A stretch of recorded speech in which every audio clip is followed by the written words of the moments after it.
and they're going to walk out because there's so much work to do, as you know, as wranglers. But thank you guys. Love you all. Thank you, thank you, thank you.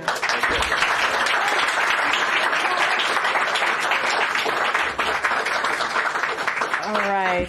With that, Admiral John Kirby is here to give an update on the Middle East. And Admiral, the floor is yours. Good afternoon, everybody. This morning, I think you all are tracking, the Department of Defense conducted another airdrop of humanitarian assistance into Gaza. 3 U.S. C-130s dropped 60 bundles with a total of more than 36,000 meals ready to eat. We were joined in this endeavor by several Jordanian aircraft as well. As President Biden has said, this will be a part of a sustained effort with our international partners to scale up the amount of life-saving aid that we're getting into Gaza. And as I said last week, we're exploring other channels to get aid into Gaza, including a maritime route. To that end, we're looking at both military and commercial options to move assistance by sea. There's still an awful lot of work that's being done on this to flesh it out. Of course, we're also going to continue to urge Israel to facilitate more trucks and more routes, opening up more crossings so that more aid can get into people in need and increase that flow. And with that, take some questions. Thanks, John. With that number on the 36,000 meals, was that just the U.S. contribution to that, or was that also the Jordanian contribution to that area? That was just the U.S. The Jordanians flew, I believe it was 4 aircraft, and I can get you the exact number of how much they dropped, but it was food that they dropped too. And then in terms of the scale of that, I mean, that's a drop in the bucket of what the need is in Gaza right now. When you talk about the maritime corridor planning as well, I mean, this war's been going on for 5 months now. Yeah. Why isn't the U.S. and its allies further along in the planning stages for a maritime corridor or other operations like an airdrop with more equipment, more resources, more personnel on standby? Should, from the moment the president gave the go-ahead, I mean, shouldn't there have been more contingency planning to get more aid in much faster? We've been working on the humanitarian assistance front since the beginning, as you said, many months ago. And quite frankly, the best and most efficient way to get aid in to people in a confined space like that in a very urban environment is on the ground. I mean, yes, you can move more volume in ships, whether they're military or commercial ships, but eventually that stuff has to get ashore, then has to get loaded onto vehicles and then trucked in, right? So the trucks are the best way to do that, and that's why we've been working so hard to try to increase the flow. And during the week-long pause that we had before, we were able to get it up to 200 trucks a day. It was through President Biden's urging that we got the Rafah crossing open to aid. It was at his urging that we got Kerem Shalom open, but the flow just hasn't been enough to meet the need. And as the war has progressed, the need has gotten obviously much more dire. So it's not like even though we're just now talking about airdrops, it's not like the idea of airdrops just happened, just dropped out of the sky. It's been something we've been talking about for quite some time, and the maritime route as well. The maritime route, yes, it can move more volume at sea, but it also is going to require a heavier logistics lift and some infrastructure ashore, and very much going to need the support of allies and partners. And so those discussions are ongoing. And then does the president have any plans to meet with Benny Gance before he leaves Washington this evening? No. Thank you for answering that one. So we can go and move on from there. A few others here. The president this morning signaled that he's concerned about violence in Jerusalem and in the region in the coming days. Is there something specific he's been told to anticipate? I won't speak to specific intelligence one way or the other, Ed. I mean, obviously this is something we're always mindful of, particularly given what's gone on between Israel and Hamas. But I don't think I'm going to elaborate on that. Just to backtrack on something from last week, I don't think you've been asked about this, at least on camera, but when he was in New York and suggested he had reason to believe there'd be a ceasefire by Monday, and that hasn't happened. Why did he think that at the time? He was referring to updates and briefings that he'd been getting from the National Security Team about the progress of negotiations. Obviously, we'd all wish that had happened. We wish that it would happen today, but we're still negotiating. We're still trying to get there. And on Haiti, is the U.S. continuing to monitor that situation, and does it have any sense of the whereabouts of the Prime Minister? Yes. As far as I understand, no. I'll let the Prime Minister speak to his travel, but I'm not aware that we have any keen sense of what his whereabouts are. Thanks. Just following up on Haiti, you've called on Americans to evacuate. How should they do that when the airport is under attack? We again, I'd refer you to the State Department. They're the ones that issued that advisory. Not a safe time for Americans to be in Haiti right now. There are other ways to leave. Again, let the State Department do that. They're in touch with or are making themselves available to Americans who are there and want to get that information. You said yesterday that you're working to expedite this multinational force led by Kenya to deploy to Haiti as soon as possible. They've said that they're ready to deploy within 72 hours. The holdup is funding, in part U.S. funding that was pledged by the administration that's being held up, as we understand it, by Republicans in Congress. How urgent are those conversations, and how are you going to expedite it if you've got this key holdup? Yeah, I'm not sure that simplistic explanation is exactly accurate. That is the only thing holding this up. But let's put that aside. You're right. We're going to need some support, and we are working actively with members of Congress. I mean, I think we can all recognize that this is in our interest as well as the region's interest, and certainly the interest of the Haitian people to get a more stable, calm, secure environment there. So just one last follow-up. If that's a simplistic explanation, then what is the holdup? Again, Kenya's already agreed to do this. That's a big first step. And we're working with Kenya. We're working with other partners to see if we can get this multinational security mission up and running as soon as possible. I just don't have any more updates for you than that. Thanks, Admiral. Thanks, Karine.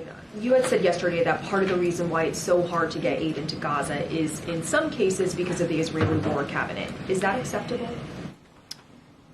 There's nothing acceptable about the dire situation on the ground in Gaza in terms of the lack of food, lack of water, lack of medicine, in some cases a lack of fuel. That shouldn't be acceptable to anybody. So short answer to your question is no, it's not acceptable, and that's why we continue to work with our Israeli counterparts. As I said in my opening statement, and you've heard the President say as well, and the Vice President, that it's time for Israel to open up more crossings and allow more aid in. And on the Vice President, there were reports that the National Security Council had asked her to, quote, tone down her speech on Sunday. What can you say about that? I would point you to what the Vice President's spokesperson already said about that story in calling it inaccurate. Does the administration still believe it's more effective to withhold public criticism of Netanyahu in order to have more sway in private? And is that private sway waning? I don't think I'm going to accept the premise of that question. I mean, we have been nothing but candid and forthright in private with our Israeli counterparts, and certainly in public in the comments that we have made. You've heard again from the President and the Vice President just recent days expressing very clearly what our concerns are with the humanitarian situation in there and how it is unacceptable and how we need the Israelis to step up and do more. And just lastly, Hamas said today they won't accept a deal that does not include a complete withdrawal of Israeli troops from Gaza. Is that realistic? And if not, where do negotiations go from here? I ain't going to negotiate in public. We've been working this real hard. As you heard from President Biden just today, that we're still hopeful we can get there, but nothing is done until everything is done, and not everything is done in terms of this negotiation. So what we're looking for and what we want, temporary ceasefire for about 6 weeks. That'll allow us to get more aid in and, more importantly, get all those hostages back with their families where they belong and reduce the violence. That's the deal on the table. And as the president also said today, it's a rational deal, and the Israelis have been cooperating. They have been negotiating in good faith on this. It's time for Hamas to step up to the plate, take a swing, and let's get this thing done. The Hamas is saying that they have now extended a deal that Israel has not responded to. Israel is saying that Hamas has to accept the deal that you've been referencing with regard to hostages. Can you sort out what's true in both of those things? And can you also comment on, has it been more difficult to have these talks in Cairo without an Israeli representative at the table? I kind of sort of already did it, Jeff, but I'll take it a different way. There has been, throughout the process of these many weeks, back and forth between the sides, proposals, counter-proposals, and haggling over the details and all the modalities of how this is going to work in terms of the phasing of the hostages and how many, and the release of Palestinian prisoners and how many and how that's all going to take place. There is now a framework. There is a deal, as the president said today, that has been the result of all this back and forth. So the back and forth has happened. There's a deal now, and the onus is on Hamas to accept it. And you had a second question. Israel hasn't been at the table. Oh, in Cairo. Again, I won't speak to Israel and the presidents of their negotiators when they get to speak to that. But as I said earlier, the Israelis have negotiated in good faith. They have agreed to this framework. They have taken it right up to the end, and now it's up to Hamas. Given that Hamas has now responded to the deal and that they have not agreed to it as written, is it still practically possible to come up with an agreement by the start of Ramadan? Look, the negotiators are working hard on this, Kevin. That's what we hope will happen, but we'll have to see. So there is still belief that is a possibility. I didn't say belief. I said we hope that we can get this done as soon as possible. We would have liked to have this done 2-3 weeks ago, if not before then. We are where we are, and we're working on this really, really hard. And given what the president said about the potential dangerous situation should an agreement not be reached, what conversations is the White House having with Israel about, for example, the situation around the Al-Aqsa Mosque? What are sort of the conversations in advance to try and curb some of the violence that the I don't think the Israelis need to be reminded by the United States that they live in a tough neighborhood. And I don't think they need to be reminded about the prospect of violence, particularly in a sensitive time like Ramadan. They don't need us to remind them of that. They're well aware of it. Again, we're going to continue to work with them as we have to help make sure that they can defend themselves against Hamas, make sure that the Israeli citizens are safe and secure as much as possible, and that we can try to get this hostage deal in place. Yeah, thank you. Go ahead, Jay. Hey, thanks, Karine. John, why isn't President Biden meeting with Benny Gance while he's in Washington? Mr. Gance asked to come to Washington and asked for a series of meetings with administration officials, and he's getting those. He met with Jake Sullivan yesterday.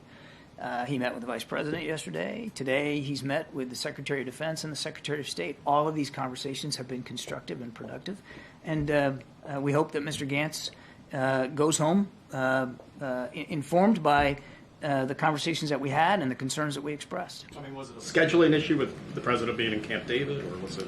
Mr. Gance had a chance to meet with senior levels, all the way up to the Vice President of the United States. And you know, again, we think these conversations were constructive and productive, and hope that he goes home informed by them. Thanks, John.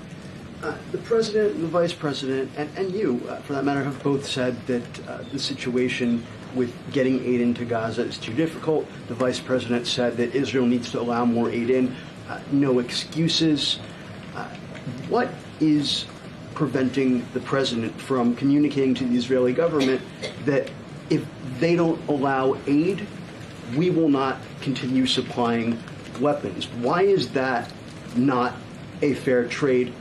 No aid, no bombs. Because the president still believes that it's important for Israel to have what it needs to defend itself against a still viable Hamas threat. Maybe some people have forgotten what happened on the 7th of October, but President Biden has not.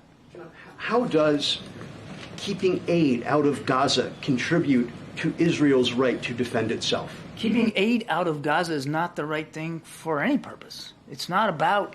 It's just not acceptable on the face of it, as I told Selena. And that's why we're working more than any other country, by the way, to increase the flow. I mean, it is U.S. aircraft that are dropping this food out of the sky in the last couple of days. Yes, but you keep saying, and you said yesterday, the holdup, that the problem is the lack of capacity being delivered on the ground. And that's the Israelis and to some extent the Egyptians, but mostly the Israelis.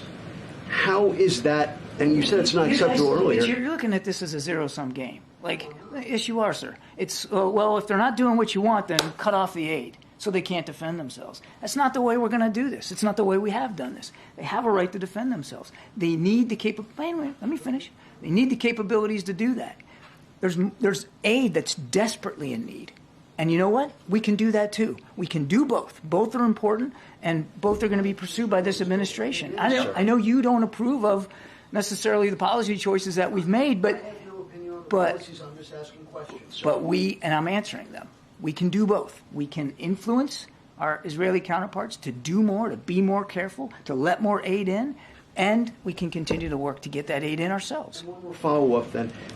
Israel, according to Israeli media, the Israeli Defense Forces and industrial base are ramping up or preparing to ramp up domestic production of weapons that are currently U.S. supplied, including dumb bombs, firearms, that sort of thing, to be commenced next year, 2025.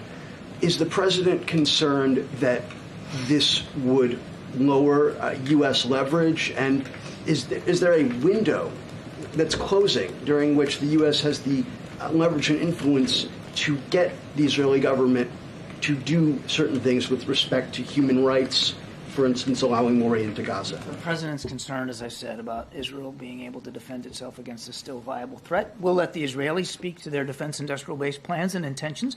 They're a sovereign country. They get to make those decisions, and we respect that. They're also a key ally and a partner, and we respect that alliance and that partnership as well. The other thing that's keeping the president up at night is the humanitarian assistance and the humanitarian situation on the ground in Gaza, and that's why he has ordered these airdrops. That's why we continue to urge very, very stridently the Israelis to open up more crossings on the ground to supplement the aid that's already getting in and to try to improve what's not getting in. And that's why, as I said in my opening statement, the president also has the team looking at maritime options. Thank you so much. I want to ask you about some remarks the French President Emmanuel Macron made today. So he urged Ukraine's allies not to be cowards, and he also added that not to be what?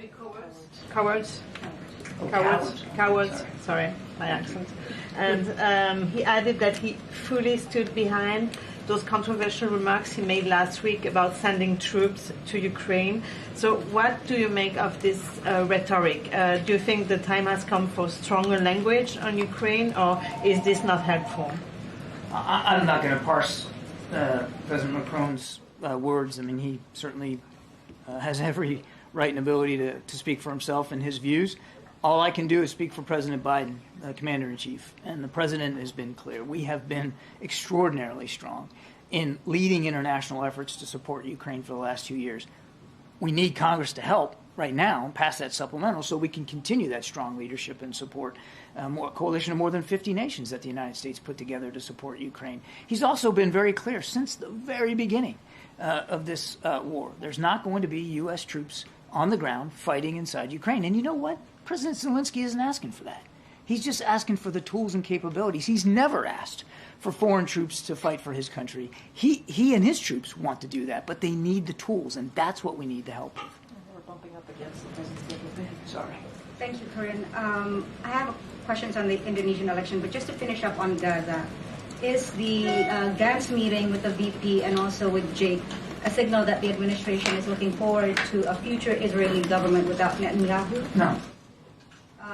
And maybe this one is for Karine. Will the president use any part of his State of the Union address to acknowledge the anger of American Arabs and Muslims and progressive Democrats and explain to them why he's not imposing conditionalities on Israel? I'm going to go around and I'll get to that question. Let me just get to a couple more people. Okay, great. And so just on the Indonesian election, China, the United Kingdom, Australia, and several other countries have congratulated Indonesia's President-elect Prabowo Subianto on his apparent victory. Is there a reason why the administration is waiting?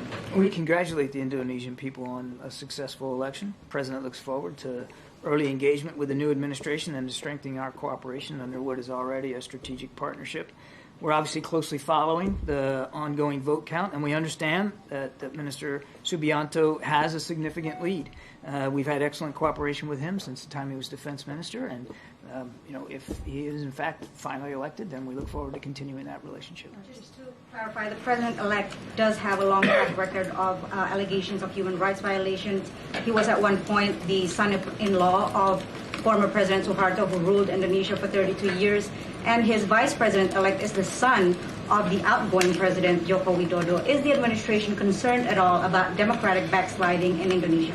We never back away from our concerns about the need for human rights, civil rights, and all the values of democratic institutions, and the president absolutely will not shy away about expressing our concerns.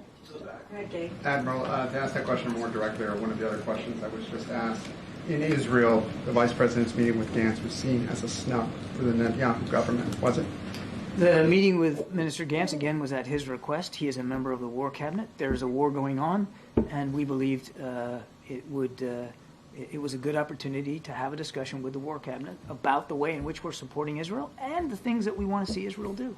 The president was asked this morning how his relationship was with Netanyahu these days, and he responded like it's always been, and then he smiled. Yep. I don't know if I can improve upon that. What would you add to that? I wouldn't.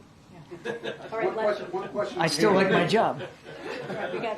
One question on Haiti. The administration has provided more than $126 million in humanitarian aid to Haiti in 2023. Where has that money gone? Has it been effective? I can get you, Gabe. We can get you a rundown of exactly how those funds were allocated. But we're proud of the humanitarian assistance that we have and will continue to provide Haiti. But right now, the focus has got to be on getting that multinational security element in there to help create the conditions where the people of Haiti can live free and in security, so that humanitarian assistance can get there more freely and get to the people that need it. Last question. Thanks, Karine. Thanks, Admiral. Following up on Aurelia's question, there's been some pushback on Macron's comments from the Germans and also from the Swedes as well. Is the US worried that Ukraine's allies are starting to splinter? No, there's been tremendous international support and unity for Ukraine. As you know, we met with the Prime Minister of Italy just last week. They've been strong. There's incredible unity. Everybody shares the same concerns that we do about just letting Putin take Ukraine and what that means for their safety and security and for the security of the NATO alliance. No, we're not concerned about that. That the stalling of this US aid is putting more pressure on European allies and causing fractures at all in that sense. We're worried that the delay on the national security supplemental and the assistance coming from the United States is going to have a detriment, actually already is having a detrimental effect for Ukrainian soldiers on the battlefield. That's the main concern. And the time is way past now to get them the tools that they need to defend themselves. Their defensive lines are starting to shift now, going in the wrong direction, because the Russians continue to push west out of the Donbass. Thanks, Albert. All right. As you know, the president's event's going to start shortly. Seek, you have anything? Can you give us a rundown of how the president spent the last few days at Camp David preparing for the State of the Union? Who was with him? Does he have the final speech text at this point? Yeah. So, as you know, the president has been working on, as you just stated in your question to me, the State of the Union address for the past several days. I'm not going to get into any specifics as to who is with him. It's going to be a moment that's incredibly important to him. Obviously, he's going to be not just addressing Congress, but also millions of Americans who are going to be tuning in, and he's looking forward to that, to talking about the accomplishments that he's made the last 3 years, and also the vision that he has for this country, obviously for the American people. I'm just not going to get into any specifics or details. We'll have certainly more to share with you all tomorrow as we get closer. You know, the State of the Union address is incredibly important. He's going to be working on it, I believe, until the very last minute. So he gets it just right, because it's going to be an important moment. But don't have anything beyond that. You heard me talk about the Competition Council, how that is part of the president talking about wanting to focusing on lowering costs for the American people. Obviously, he's going to talk about our democracy, our freedoms, right? Continue to fight for that. Reproductive freedom, how that's an issue that the American people truly care about. You're going to hear him talk about that. And so there's a lot of issues in front, obviously in front of the American people that they care and they want to hear directly from the president about. And so that's what he's going to focus on. We'll certainly have more to share as we get closer to Thursday. Different topic. There was a bit of a kerfuffle this morning across Lafayette Park at the Department of Veterans Affairs, running an effort to ban the display of that iconic Times Square kiss photo on VJA at the end of World War II. Was anyone at the White House consulted in the drafting of the initial memorandum, and then did anyone at the White House call up the Secretary of Veterans Affairs and say rescind that memo? So I want to be really, really clear. The VA is not going to be banning this photo from VA facilities. So I just want to be super, super clear about that. I know, as you just said, you described it as a kerfuffle. There was obviously some reporting on that. I can say that I can definitely say that the memo was not sanctioned, and so it's not something that we were even aware of until you all started reporting on it.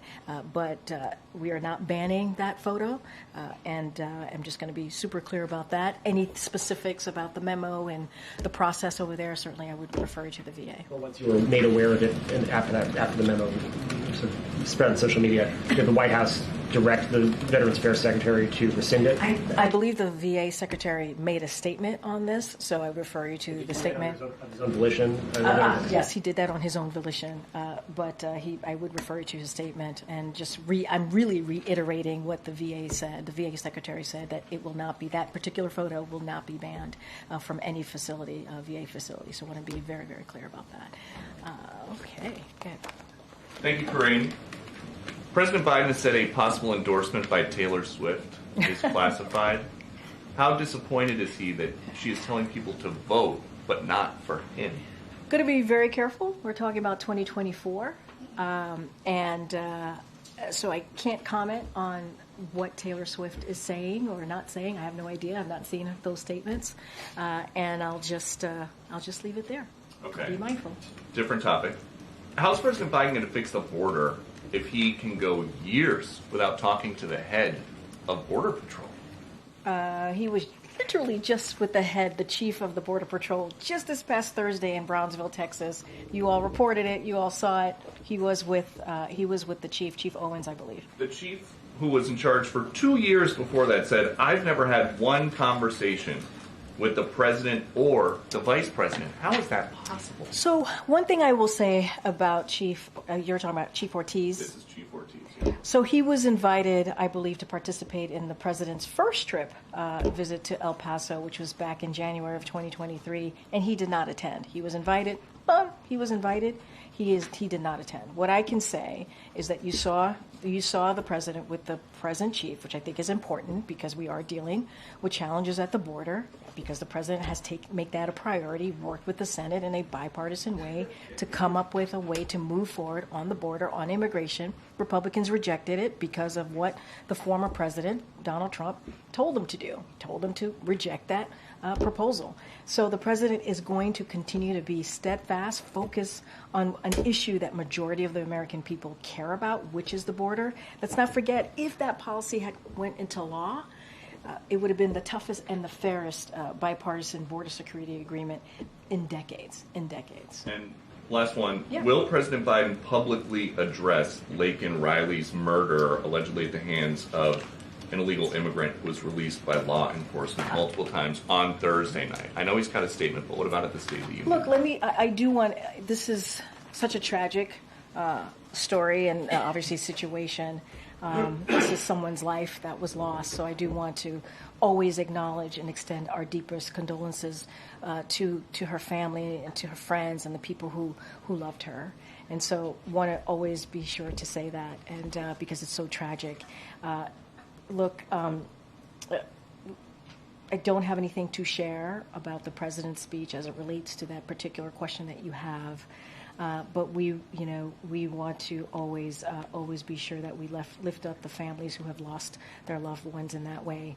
And I would reiterate, you just asked me about the Border Patrol chief. The president was just there with the current chief, Owens. The president went to the border, obviously Brownsville, Texas, to lift up the importance of doing something at the border.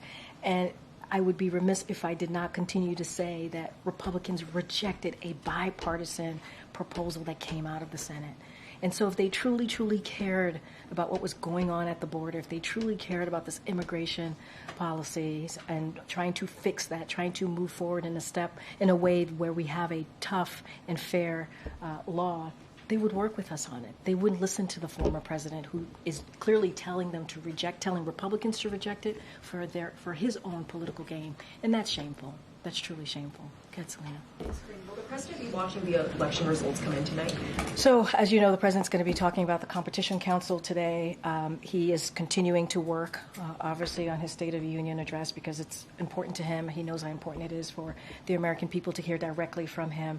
I don't have anything to share. I've not spoken to him about his plans tonight. Obviously, he will be kept updated, and he'll be aware of what's going on tonight as we see elections happening across the country. I just don't have anything specific on that. And the Consumer Bankers Association has been very critical of the Biden administration's rule to cut the credit card late fees. They called it anything but a win for consumers and knowingly putting consumers' financial health at risk. What's the administration's response to that criticism? So we totally disagree, obviously. The president has always been very, very clear. He's going to do everything that he can to make sure that we're lower cost for the American people. And what we're seeing is that corporations obviously not passing along their gains to Americans, to American consumers, and we've always been very clear about that. And so we want to make sure that we protect Americans. We want to make sure that we obviously protect American consumers. So we disagree with that sentiment. We disagree with that statement, and the president's always going to put the American people first. Karine, does the White House have a position or comment on the latest bill in Congress to crack down on TikTok, just introduced today, I believe? So I have not seen the text or had an opportunity to speak to our Office of Legislative Affairs or anyone else in the White House office. So I don't want to get ahead of myself and speak to that. Obviously, we'll take a look, as we normally do, on any legislation that believe will be beneficial to the American people. I just can't speak to that at this time. Okay, Kevin. Robert Hur is supposed to testify a week from today. Has the White House made a decision on releasing the transcripts of the president's interview? I would refer you to my colleagues at the White House counsel's office. And the Dortmund basketball team has become the first college sports team to vote to form a union. Does the White House think that that's a good idea? Is that a smart move for college athletes? So, look, I'm going to obviously let teams make their decisions for themselves. We're not going to weigh in on that. As you know, the president's a union guy. We say that all the time, but I'm not going to comment on any particular team or actions that they're taking. That's for them to decide. Karine, Senator Sinema just announced that she's not running for re-election. She's going to retire from this term. I'm wondering if the White House has any comment on that. So, have not seen that. Obviously, that is news to me. Look, we have had opportunities to work closely with the senator on some really key important bills. She was one of the leading negotiators on the border security bill that came out of the Senate in a bipartisan way. We appreciated her efforts on that. And there are some other, obviously, ways that we've worked closely with her. Outside of that, I don't want to get too far ahead. This is the first time I'm hearing the news. But she's been a partner with us on many critical issues that matter to the American people, and I think that's important. Is there anything you can tell us about the president's travel after the State of the Union this weekend and next week? I think bless you. I believe the campaign has made some announcements on some travel that the president will be doing after the State of the Union, so I would refer you to them. It is common that after a State of the Union, the president goes around the country to speak directly to the American people. You're going to see the president do the same, but I would refer you to the campaign on specific stops that he has coming up. I just wanted to ask about the Meta breakdown this morning, hundreds of thousands of users. Do you have any more information on that and whether it's connected to a cyber attack? So obviously we all are aware of what happened for the last couple of hours, the incident, and so don't have anything at this time. We are not aware of any specific malicious cyber activity, so I can say that, or any specific nexus as it relates to today's election. But we would have to refer you to the individual social platforms, obviously, for any more information on that. Quick separate one. On the minibus spending agreement in Congress right now, it would divert about $45 million in fees from the Justice Department's antitrust division. So I'm just wondering, given the administration's take on antitrust, is this a concern that that money would be going away? So look, as it relates more broadly, well, I'll say this. The president obviously strongly supports funding for antitrust enforcement, which is critical to promoting competition and lowering costs for consumers. This is a bit more complicated, so I just want to break this down a little bit. The antitrust funding proposed in the funding bill is a 4% increase over the last year and a 26% increase since 2021. Because of the Fiscal Responsibility Act, every agency is subject to budget caps, so preventing us from fully funding programs the way we want to. These full year bills represent a compromise. Obviously, this is what has come together with these 6 different bills. So no one got everything they wanted, obviously. That's what a compromise is. But they fund the government, prevent a damaging shutdown, and protect our progress. And that's what happens when you come forward with a compromise, a bipartisan compromise. Okay. Is the President aware or have any concern about the number of Super Tuesday states that have campaigns for uncommitted votes, ceasefire write-ins, essentially a vote against the president because of his stance on the war in Gaza? So look, I'm going to be super mindful. These are obviously people are voting right now, and I cannot speak to any upcoming election or as voting is happening. So I'm going to be super careful about that. But what I will say is what I said last time when I was asked about Michigan specifically. The president thinks it's important for Americans to voice their opinions, to have their voices heard. He thinks that's incredibly important. We understand how painful this moment is for many Americans, for many communities. Obviously, the Arab and the Arab community, the Muslim community, more specifically, and so we get that.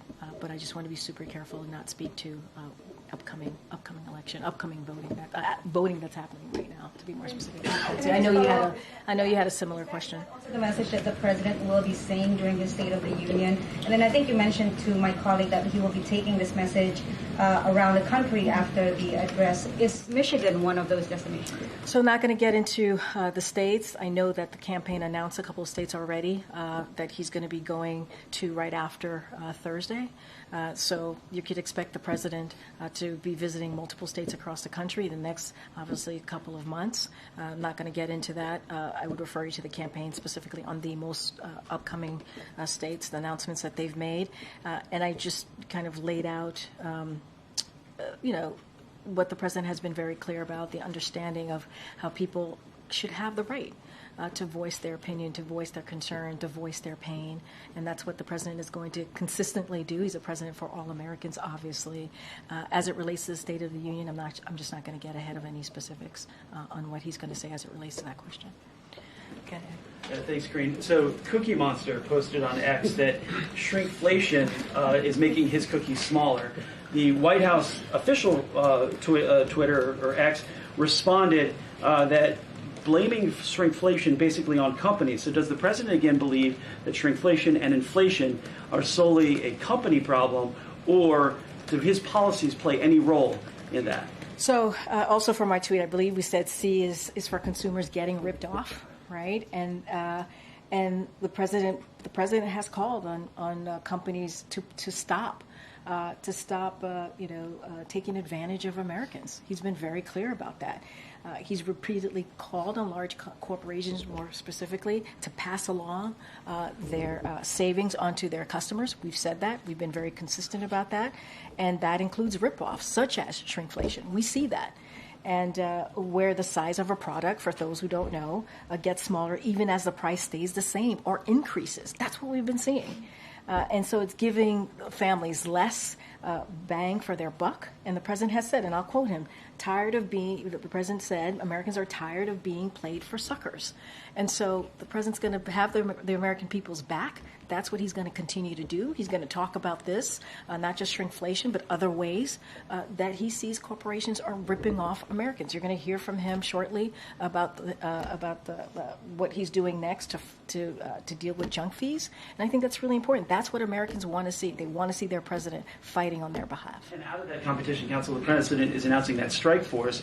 Why did it take the Cookie Monster to speak up, or an election year for this strike force to go? Why not do it a couple of years ago when inflation was 9%. I disagree with the premise of your question there. It did not take the cookie monster. If anything, it feels like the cookie monster is responding to us and what we've been saying about shrinkflation. I can't believe I'm having a conversation about the cookie monster at the podium, but that's a good one. I'm glad you're awake. I'm glad you woke up for me. I know you were nodding off in the back earlier, but why did it take so long to announce a strike force? I mean, when look, inflation was 9%? here's the thing. The President's Competition Council has been going on for some time now, right? He has taken this very seriously and finding ways to lower costs for the American people as we are obviously dealing with inflation, right? Obviously dealing with that because of what we are coming out of with the pandemic. So the president has taken actions. He's going to continue to do that. I would say the strike force is just another way along of many other announcements that this president has made in dealing with large corporations ripping off Americans, right? And dealing with how do we get rid of junk fees. And so that's what you're going to hear from the president. So to say that, now all of a sudden he cares about this is not true. It is a false premise. It's a false question because the president has been dealing with this for some time now. And now he's making a new announcement on the strike force, and I think it's important. And so you'll hear more from him momentarily. If I may, the president, I noticed, had note cards at the border when he was doing his briefing there. He also had note cards last Friday with the Italian Prime Minister. Why does the president rely so heavily on note cards? You're upset because the president has note cards? You're asking me a question about the president having note cards? I'm asking why. The president who has had probably one of the most successful first 3 years of an administration than any modern day president. He's done more in the first 3 years than most presidents who had 2 terms. You're asking me about note cards? I'm not speaking to you right now, James. I'm talking to your friend over here, Ed. So thank you so much. But thank you so much for interjecting. Go ahead, Ed. I was just asking why he relies so heavily on note cards. I think what's important here and what the American people care about is how this president is delivering for them, and that's what he's doing, and that's what's the most important thing here. All right, I'm going to take. Did I call on you already? You did. Okay, wait, no, I can't do that. Go ahead, Karen. No. Go ahead, Karen. Alexei Navalny's widow, Yulia, was invited to the State of the Union by the White House, but she's unable to make it. Did the president extend that invite personally when he met with her last month? Yes, I can confirm that she was indeed invited to the State of the Union. She is no longer able to attend. I would have to refer you to her and her people as to specifically why, but I can confirm that, yes, she was invited. Extend that invitation? Yes, the president did. When they met? Yes, the president did. Go ahead, John. John, go ahead. The president recently said that he'd be open to meeting with the House Speaker in regards to that Ukraine funding bill. Is there anything to report? Is the president reaching out to the House Speaker in terms of a one-on-one conversation? Well, they just met. The Big Four just met last week. They talked about the importance of obviously the National Security Supplemental, which includes the Ukraine funding. They talked about obviously avoiding a shutdown, which we are glad to see that Congress is doing that. And as you know, they had a pull aside. They had a brief meeting afterwards. Not going to get into what was discussed. It was a private meeting. But the president has spent some time with the speaker over, just last week. Literally, they were together just last week. I don't have anything else to share. All right, guys, we're going to wrap it up. Go ahead. Thanks, Karine. Is the White House concerned about another... Oh, I'm so sorry. No, I'm more so teasing. I'm giving it a hard time. Go ahead. Is the White House concerned about another bank failure after New York Community Bank shows signs of trouble?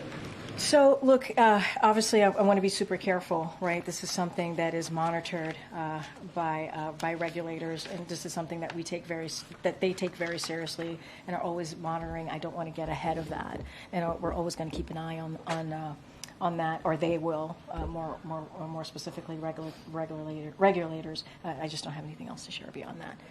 All right. In the vein of that question about yes, the speaker, yes, one sir. of mine was, he did last week extend a bipartisan olive branch to the former president to work with him on border security. Beyond saying that rhetorically, has there been any other attempt to reach him to talk about possibly working together? Have you heard from the Trump camp about it? as it relates to the Trump camp or campaign, that's something that I would refer you to the campaign on. Look, the president has been very clear, and I think you've seen it in his action. The fact that we worked with Republicans to try and get to a border security proposal, we did that because we believe it needed to be dealt with in a bipartisan way. And I would add that when we are able to work in a bipartisan way on behalf of the American people, we get things done, right? We see that with the Chips and Science Act. We saw that with the prevent gun violence legislation, right? Anti-gun violence legislation. You saw that with the infrastructure legislation. Remember last time around, during the last 4 years of the last administration, it was a punchline. Infrastructure, week was a punchline. Last week, there's been no active attempt to get the former president. I am saying to you, I don't have anything to read out, but I do want to say, when we work in a bipartisan way, we are able to get things done for the American people. We just are. And we see that. We see that with historic pieces of legislation that will change the lives of Americans for generations, which are incredibly important. Issues that majority of Americans care about. And I think that's important. I don't have anything to read out on any outreach. I would certainly refer you to the campaign on anything specific as it relates to the Donald Trump campaign. All right, guys, I'll see you tomorrow. Thanks, everybody.